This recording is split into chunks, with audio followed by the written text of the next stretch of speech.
guys, welcome back to my channel. It is the second episode of the Pujo Beginner series, so if you guys haven't watched the first video yet, be sure to watch it first. And in today's video, I'm going to share some bullet journal layout ideas. I hope that this video can help you, and without further ado, let's get started. Alright, so I'm going to start from the weekly spread ideas. The first one is a really simple or basic style, which is to use 2 pages of your journal. So here I'm going to divide 2 pages into 8 parts, which means that 1 page will consist of 4 parts. I use my ruler to help me, but if you guys want a more natural look, then you can definitely freehand it. The reason why I put a tiny little section on the left corner is for you to write down the most important task or to write down the day of the week. I try to limit the items I use to decorate my spread in this video, and these are the stuff that I use to decorate the first one. For more detail about the basic supplies for bullet journaling, you can check out my first video. And now, let's move on to the second weekly spread idea. The second one can be used in weeks when you have more stuff to do, since this actually gives you more space to write. The thing you will need to do is to divide the pages into 8 different parts, but this time I'm going to divide it differently from the first one. This kind of layout is also the easiest one to decorate, so if you just get started in doing bullet journal, I definitely recommend you guys to try out this layout. Here are the details of my decoration. For more decoration tip, I will upload it in the 3rd episode, so stay tuned.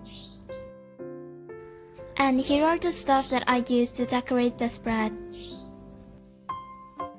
Moving on to the 3rd weekly spread idea.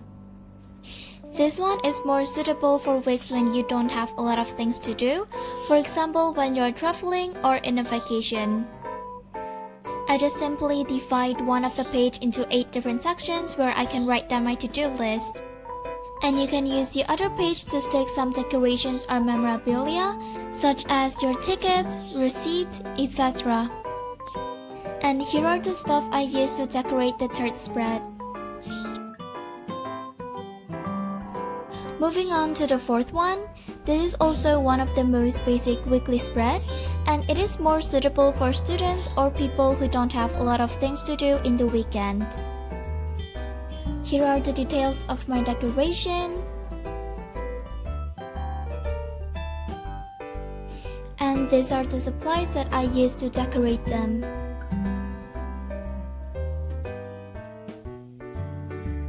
Now, let's move on to the 5th one. This one is a mix between the first and the second layout. I usually use this in week where I have lots of things to do in some days and less things to do on the other days. And as you can see here, it is literally the mix between the first and the second layout, since on one page you will divide it into 4 equal boxes, while on the other one you will divide it into 4 but horizontally. And this is how I decorate the spread.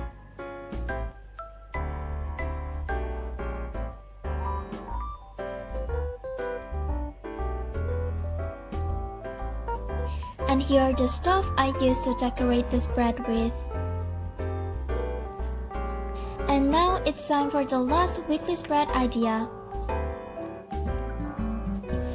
For this one, we are going to do a more vertical spread. It is really good for planning stuff according to the time you want to get it done. Vertical spread makes it much easier to write down to-do lists for specific hours or repetitive tasks every day. And this is the way I decorate it.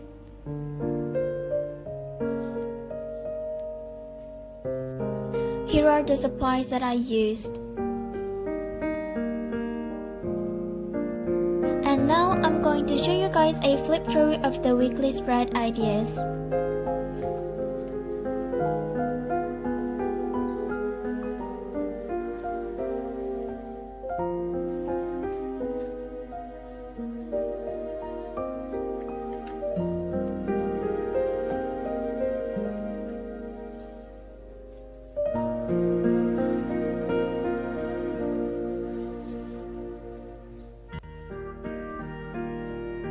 Now I'm going to show you guys some monthly spread ideas too.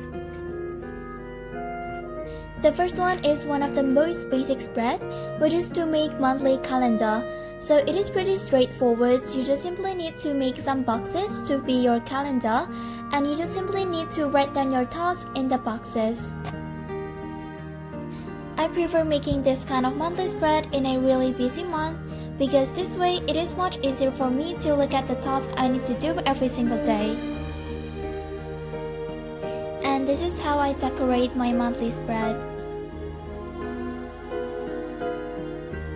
Here are the stuff I use to decorate with.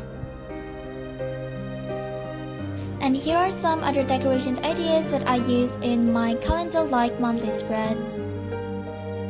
Moving on to the second one, this is actually to keep track of your expenses. Since I think that keeping track of your monthly expenses is also really important, here is an idea of how you can keep track of them easily. I use notepad to make a table, and this is what it looks like after I decorate them with these supplies. And here is another idea. Alright, so now it's time for the last monthly spread idea. This one is probably my favorite. I personally use this layout a lot because it doesn't take a lot of space, but it is still really easy to see and keep track of your task. Here are the stuff I used to decorate it with. And here are some examples of my monthly spread. Alright, so now it's time for a flip through of the monthly spread ideas.